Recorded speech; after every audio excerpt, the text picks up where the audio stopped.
Hi all, welcome again to my channel, Money Beluga Investing, a YouTube channel from a mother learning to invest for my family's future. Alright, for today's video, I'm going to give an update on my family's investing journey as of January 2025. I know this video is 12 months late, but better late than never, right? We still track our family finances closely, but we just didn't have time to do a video this whole year. So here it is, after a year, what has changed? But before going to the video, I'm actually currently preparing a summary of my family 2025 finances, but I can't promise much as I am not sure where I can finish this video and upload it. So much has changed, but what I can say for 2025, in short, that our passive income finally exceeded 50% of our annual expense this year. It's a big milestone for our family. So just to give you a background, we are a family of three, my husband, me, and my 11-year-old daughter.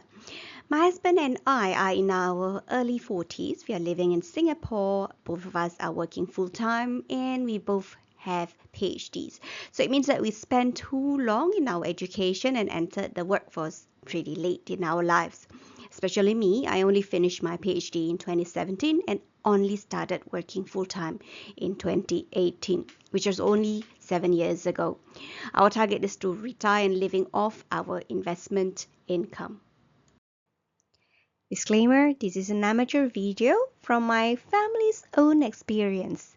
Every family is different, so please do your own research before making any financial decision. Alright, here is my family strategy for supposedly wealth building. It's more of a survival strategy actually. We maintained the same strategy for almost 10 years though. Okay, I'll start with sharing our family cash flow first. It starts from salary, of course. Every month at the beginning of the month, we set aside around 35% of our salary for its investment. Previously, we saved up this amount every month for our emergency fund. After it exceeded our 12-month emergency fund, then we start setting them aside mostly for investment, and the rest is for our cash stash. In later slide, we will update our current cash stash position. So after setting aside 35%, then we use the rest for living expenses. We live a very simple life, at least by our standards. So even after setting aside around 35% at the beginning of the month, if we don't have any big expenses, we usually still have around 10 to 20% more excess cash at the end of the month. This means that in total, we usually save around 45 to 55% of our salary every month. So that amount is routinely kept in our cash stash. Of course, 20% of our salary goes to CPF even before it reaches our bank accounts. So CPF stands for Central Provident Fund. To put it simply, it's Singapore's national pension plan system. Alright, what we have here on the screen was based on a survey that my husband and I did as of December 2024. So first and foremost, our cash stash grew from December 2023 around 23%-ish. And our annual expenses grew by around 17.4% from last year. I had some medical issues last year, and I guess some of the expenses came from there because though the medical expenses were covered by insurance through reimbursement, but we recorded all of them as expenses first. Then on the other hand, our salary grew by around 4%, which is probably quite low for Singapore standard. This is the highlight. In 2024, our annual income from investment grew by around 33%. As comparison, it was 75% in the last period. Between 2022 and 2021, we stopped putting our cash into SSB due to the low interest. Then in June 2022, we started putting our cash into SSB again. It then became my routine every month throughout 2023 and 2024. At the end of 2024, the average annual interest for our SSB was 3.04%. Our plan for 2025, that was back then, at the start of 2025, was to continue putting cash regularly into SSB. The regular amount, if it is 3.04%, and more, this is our way of ensuring that chunk of our investment has an annual interest or yield, of at least 3%. Yeah, so we successfully did that throughout the 2024 and also 2025, and then at the beginning of 2025, we actually maxed out the quota for both of us for the SSB.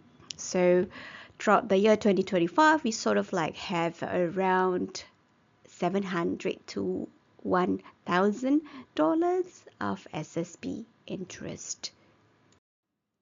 Just a quick recap.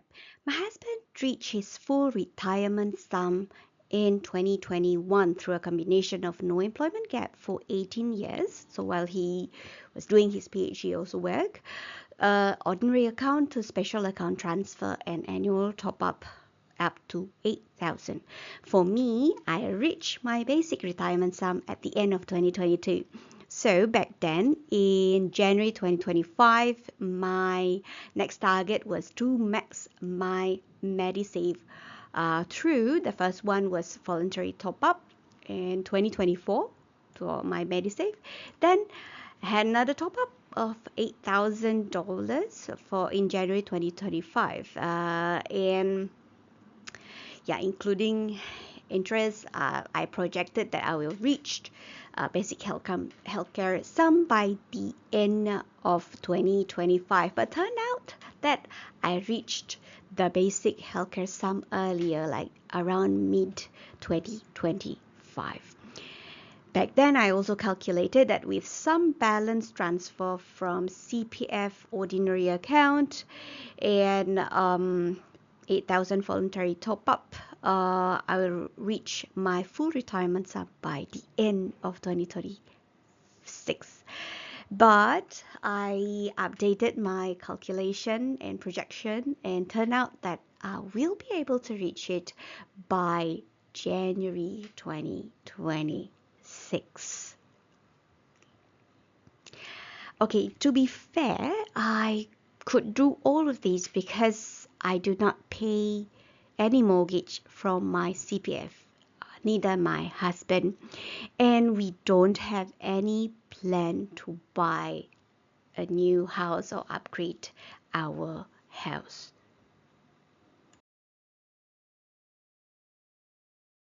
CPF update. Now let us move on to my family investment. Here are our investment as of December 2024. There's no significant update on our investment from December 2023. Yeah, as usual, bank deposit, government bond. Here is a SSB, Singapore Saving Bond mostly, and money market funds, not that much though, and then mostly stock, individual company stock, ETF rate. Our balance in peer-to-peer lending is almost non-existent now. We only leave the amount equal to the interest that we got from the peer-to-peer lending.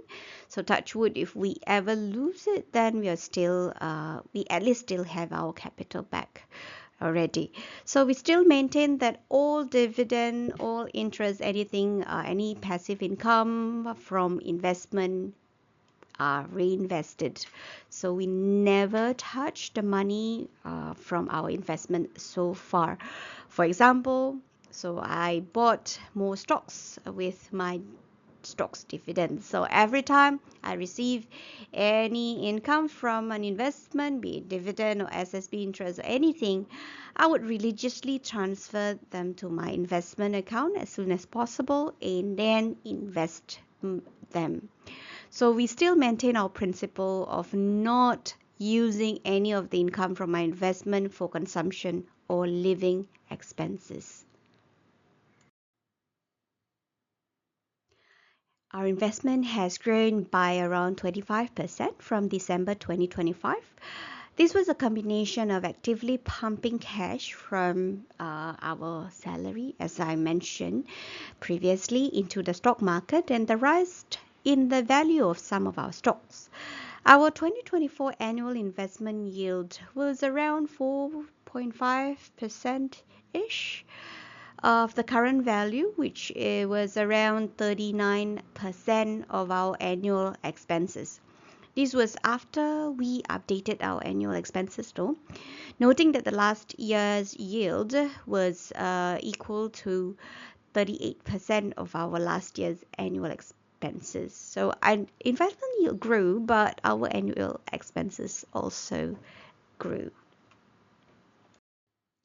So this is our full year 2024 passive income versus our annual expenses. So we managed to get around 19 and then 22% in 2019 and 2020 respectively, but then reduced to around 17% of our annual expenses in 2021.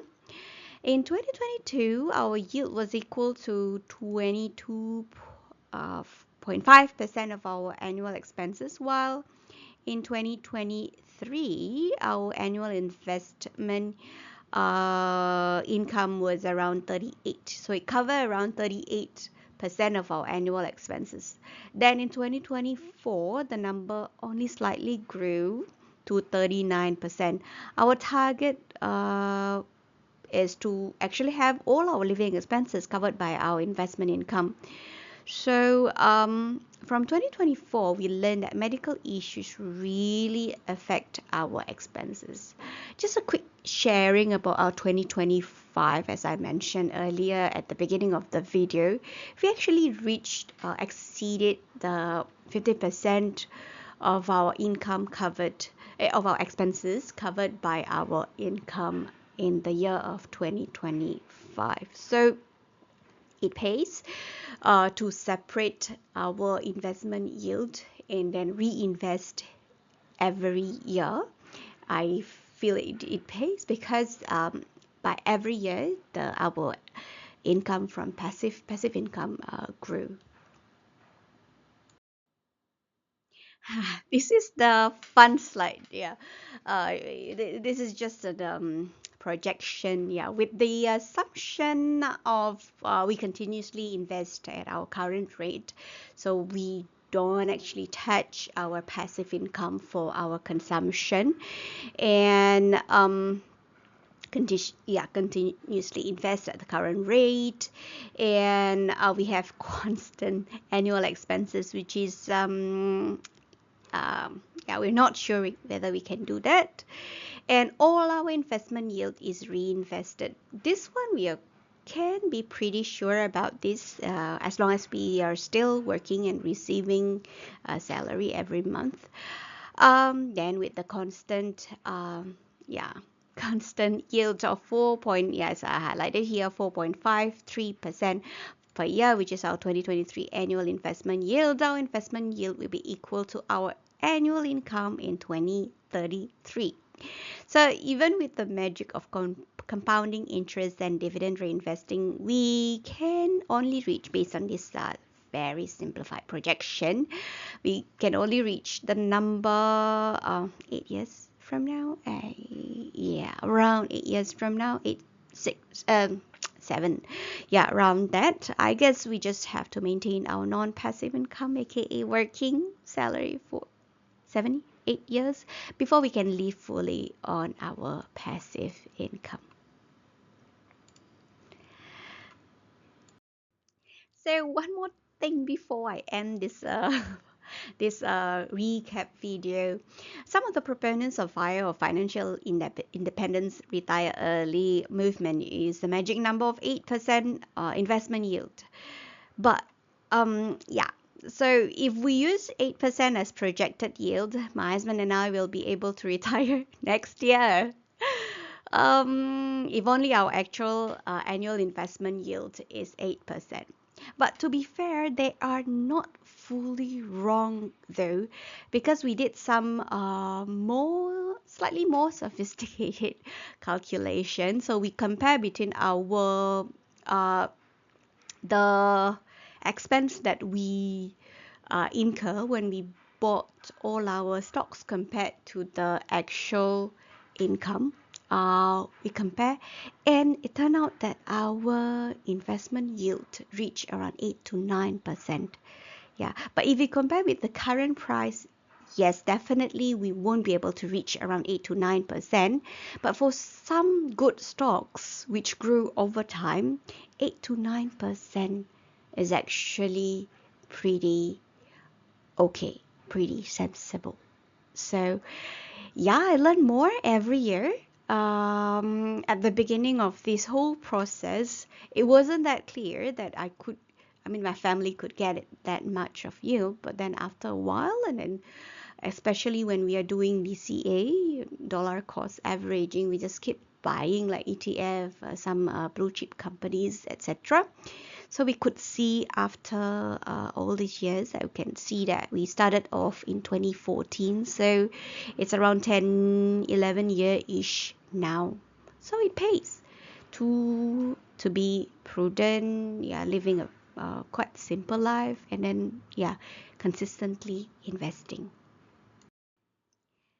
All right, so that was my family's finance summary from the past, from January 2025. Actually, up to December 2024, but we're planning up to January 2025, and some sneak peek of the results, yeah, from December 2025.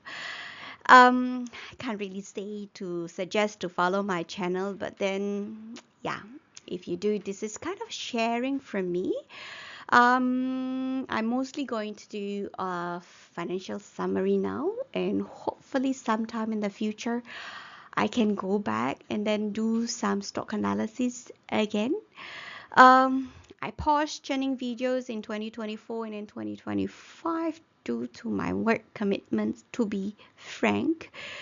So I'm actually looking forward to reach financial freedom, in the sense that all my family passive income reach covered my family expenses, so I can do this full time.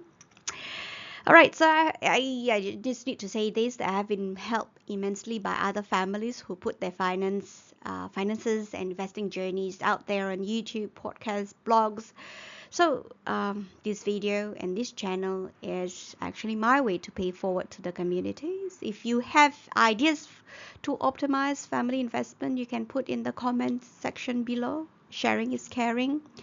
Probably not that active. I probably won't reply immediately, but from time to time I will check on this channel. So if you don't want to miss any update from my channel, feel free to subscribe. No pressure here. It'll mean a lot for a beginner like me, but yeah, but probably I won't be posting that much until, I don't know, end of 2026 or 2027, I don't know. All right, so that's all for today. It's nice to be here again, making this video again, and I hope I can see you again very soon. Okay, bye.